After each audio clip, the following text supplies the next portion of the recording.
those of you just turning on, welcome. Let's bring you up to date. Let's give you a snapshot of what has occurred over the past 23.5 hours. The race started under caution. Conditions, as Dorsey mentioned earlier, simply too treacherous. There was about a handful of laps done under caution before we went racing for real. Michael Valiente shortcut the track and filled the front full of dirt. And then a very nervous ride for Dane Cameron. Another nervous ride for Bob McCallion as well in that Ferrari. Not too much damage done there as we skip ahead to the 4th hour. And then one of the front-running Porsches had a bad moment. Jimmy Johnson showed Emmanuel Collard how to go around the high banking and use it to the most effect. It was a common problem. The ground stayed wet for a long time, didn't it? Yeah, the racetrack was wet too. I mean, humidity was so high, temperature was no wind. That was exiting pit lane. Big hiccup for Pedro Lamy. The Matt Connolly Pontiac did not enjoy that. And as we went into the nighttime hours, things got very interesting.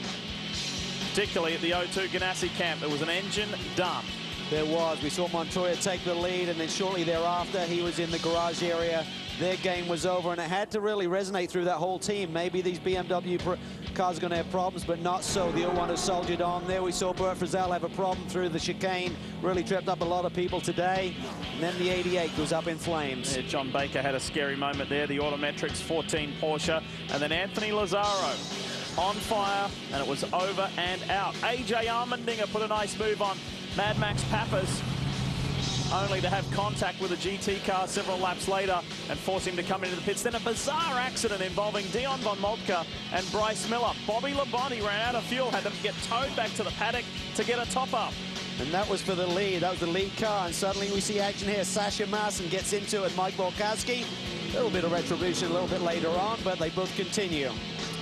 Hurley Haywood stepped from the 59 only to hand over to David Donahue, and the car, Rafa Martos, and then the car retired. The big talking point was Justin Wilson coming into pit road, going into the garage. He thought he had a problem. There was nothing. The team could not find anything wrong with the 01. And then the 55 retired in flames as well. Certainly not the only car we've seen that happen to. Can you believe it? It happened to AJ Allmendinger again whilst in a prominent position in the top 3. Over and out for car number 6 for Mike Shank Racing. Just heartbreaking stuff. Meanwhile, up front, it's all smooth sailing for the 9 team. We've spoken a lot about the new team owner. Let's meet him, Chris. Well, Bob Johnson has been coming to this track for about 30 years, watching this race, involved many years with the Brumos team. But, Bob, this is your first year with your name at the top of the list as an owner of a car. You've just got to be beside yourself right now and probably still a little bit nervous. I'm very, very nervous. You know, this is amazing. I can't even begin to describe it. 24 hours is a long time, but the next 15 minutes are longer. Now, this being your first time owning a car, seeing the problems that the team has over the course of the race, we've been documenting the clutch problems, the throttle issues. What is that like the first time? Anxiety at the highest level. That's all I can say. But we got a great team, and they work through all of those problems with expertise. It's amazing what they can do. And coming out of here with possibly a win, hopefully, you've got a full season ahead of you with 2 great drivers.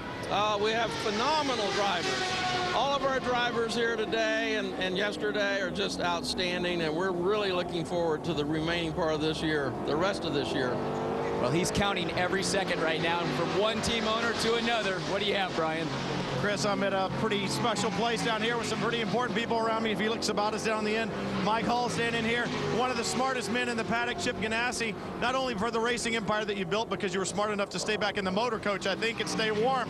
Chip, if you leave here without a Rolex today, without the victory, I know you guys have tried hard and it's far from over, anything can still happen, but if you leave here without the victory, what do you leave here with looking towards the rest of the season? Well, you know, with 10 minutes to go, you get a little philosophical at this point, and you know, you're glad you've run all night and all day, and you're glad you're in the mix to be able to win the race. Got a great group of guys, a great group of drivers, great partners and sponsors that help us do all this week in and week out. It's a good start to the season, you know. When we look forward, I guess we'll be second in the points or something. If we can bring it home here, we'll be second in the championship. Disappointing, but we're certainly glad to be in it. It's a great race, and it's a great event to be involved in, and it's a grueling lot of hard work. Is it more of a bitter pill to swallow when you look at the 01 car and really hasn't had that many problems throughout this event? And you look at it and you go, if we only hadn't made that one stop, we would have been there. Does that make it a little more tough to swallow?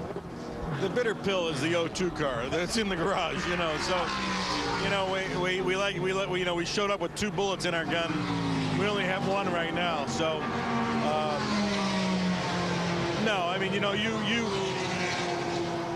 win as a team, and you don't win as a team. So, you know, whatever calls were made, those are the ones we live with, and we take the good with the bad. If you could only have one, the Rolex 24 victory or the championship at the end of the season, which one ultimately would you take?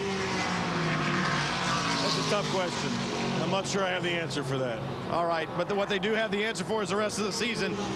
You know, these guys are not going to give up. The championship, that's what they have in their sights now, guys. Brian, he should have asked him if he won the championship and got the Rolex, too. Yeah.